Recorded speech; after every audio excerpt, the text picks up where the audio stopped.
ఆదివాసీ ఉద్యోగుల సంఘం అంటే ST employees association of all India తరఫున ఈ రోజున ఏలూరు జిల్లాలోని ఏలూరు నగరంలో గిరిజన భవన్లో డైరీ ఆవిష్కరణ కార్యక్రమాన్ని ఈ రోజు చేపట్టడం జరిగింది। ఈ డైరీ ఆవిష్కరణతో పాటు భారత రాజ్యాంగాన్ని కూడా ఇక్కడ ఆవిష్కరణ చేయడం జరిగింది। దానితో పాటు ఎస్టీలో ఉన్న పేద మహిళలకి నూతన వస్త్రాల బహుకరణ, అదేవిధంగా విద్యార్థులు ఎవరైతే ఉన్నారో ఆ విద్యార్థులకి ఈ రోజున వారి చదువుకు సంబంధించిన ఉపకరణాలు కూడా ఇవ్వడం జరిగింది। ఈ కార్యక్రమానికి గౌరవనీయులు ఏలూరు శాసనసభ్యులు బడేడి చట్టి గారు ఇక్కడికి విచ్చేయడం జరిగింది। వారికి ఘన సన్మానం చేసి ఈ రోజున వారి చేతుల మీదుగా భారత రాజ్యాంగాన్ని, అదేవిధంగా ST employees association of all India 2025 diary ఆవిష్కరణ చేయడం జరిగింది। ఈ సేవా కార్యక్రమాలు కూడా ఇక్కడ చేయడం జరిగింది। ఏదైతే ఇక్కడ మేము నిలబడి మాట్లాడుతూ ఉన్నామో ఈ గిరిజన భవన్ నిర్మించడం కోసం అలనాడు ఎమ్మెల్యేగా పనిచేసిన పెద్దలు స్వర్గీయ బడేటి బుజ్జి గారి యొక్క ప్రోద్బలంతో, ఆయన సహకారంతో ఎన్నో రాజకీయ ఒత్తిడిని ఎదుర్కొని ఆ రోజు ఆదివాసుల మీద ఉన్న ప్రేమతో బడేటి బుజ్జి గారు ఈ గిరిజన భవనాన్ని నిర్మించడం కోసం ఎంతో కృషి చేశారు। కాబట్టి వారికి ఈ రోజున ఘన నివాళులు కూడా అర్పించడం జరిగింది।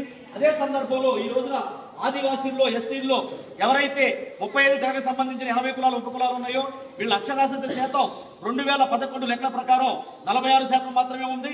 వీళ్ళల్లో ఎరుకుల లంబాడి యొక్క అక్షర శాతం సుమారుగా 50 నుంచి 60% ఉంటే, ఇదే సందర్భంలో మిగతా ఏదైతే కులాలు ఉన్నాయో యానాది గాని, చెంచు గాని, కోయ గాని, కొండరెడ్డి గాని రకరకాల కులాలు ఉన్నాయో ఈ యొక్క పర్సంటేజ్ ఆఫ్ లిటరసీ అనేది 19% నుంచి 40% లోపే ఉంది। కాబట్టి ఎదిగిన మేము ఎవరైతే ఉద్యోగులు ఉన్నామో, అధికారులు ఉన్నామో మా యొక్క ఎయిమ్ ఏంటంటే ఈ రోజున అక్షరాస్యత 100% ఆదివాసులకి రావాల్సిన అవసరం ఉందని చెప్పేసి మేము బాధ్యతాయుతంతో పనిచేస్తా ఉన్నాం।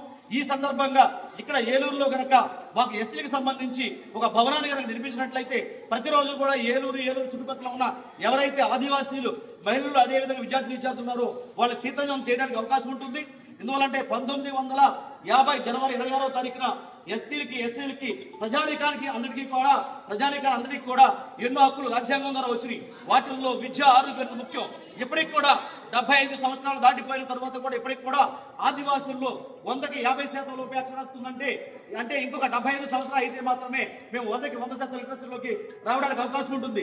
ఈ సందర్భంగా దేశవ్యాప్తంగా ఎవరైతే ఎస్టీ ఉద్యోగులు, అధికారులు ఉన్నారో, ఎవరైతే ఈ రిజర్వేషన్ ని ఉపయోగించున్నారో వారందరూ కూడా బాధ్యతాయుతంగా ఉండి మన వెనక ఎవరైతే ఉన్నారో, మనం ఏ వర్గాల్లోంచి, ఏ ప్రాంతాల్లోంచి, ఏ కుటుంబాల్లోంచి పైకి వచ్చామో రిజర్వేషన్ ఉపయోగించుకుని ఆ రిజర్వేషన్ కేవలం ఈ రోజున ఉద్యోగంలో ఉన్నవారికి అధికారులు మాత్రం సొంతం కాదు, వెనక ఉన్న వాళ్ళందరి రిజర్వేషన్ మేము ఈ రోజున ఉపయోగించి పైకి వచ్చాం। కాబట్టి బాధ్యతాయుతంగా ఎవరైతే వెనకబడిన ఆదివాసులు ఉన్నారో, ఎస్టీ పిల్లలు ఉన్నారో వాళ్ళందరూ కూడా పైకి తీసుకురావాల్సిన బాధ్యత మా మీద ఉంది। కాబట్టి ఇటువంటి కార్యక్రమాలు చేస్తున్నాం। ఈ సందర్భంగా స్థానిక ఎమ్మెల్యే గారు మేము ఏం కోరామంటే, అయ్యా ఇక్కడ యాదవులకు భవనం ఇచ్చారు, మాళ్ళకు భవనం ఇచ్చారు, రజులకు భవనం ఇచ్చారు, అనేక కులాలకు భవనం ఇచ్చారు, మేము ఆదివాసులు వెనకబడి ఉన్నాం, మేము గొంతు లేని వాళ్ళము, ఈ రోజు ఒక స్థాయిలో ఉన్నాం। కాబట్టి ఈ సంఘానికి 80 సంవత్సరాల పైగా చరిత్ర ఉంది, అయినా కూడా మేము డెవలప్ కాలేదు। కాబట్టి మీ యొక్క ప్రోద్బలంతో ఎస్టీని అభివృద్ధి చేసుకోవడం కోసం మాకు ఒక భవనం కావాలి, ఆ భవనం ఉంటే మేమందరం కూడా రెగ్యులర్గా కలుస్తాం, మా వాళ్ళని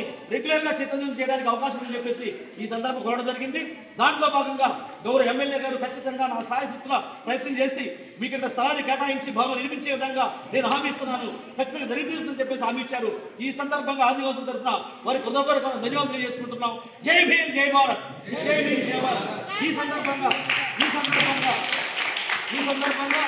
ఎస్టీ ఎంప్లాయీస్కి సంబంధించి నేషనల్ సెక్రటరీ జనరల్ అయిన చేవూరి పద్మజ గారు ఎంత డిపార్ట్మెంట్లో పనిచేస్తా ఉన్నారు, స్టేట్ లెవెల్ ఆఫీసర్గా, వారిని మాట్లాడుతూ కోరుతా ఉన్నాం। Padmaja, ST employees association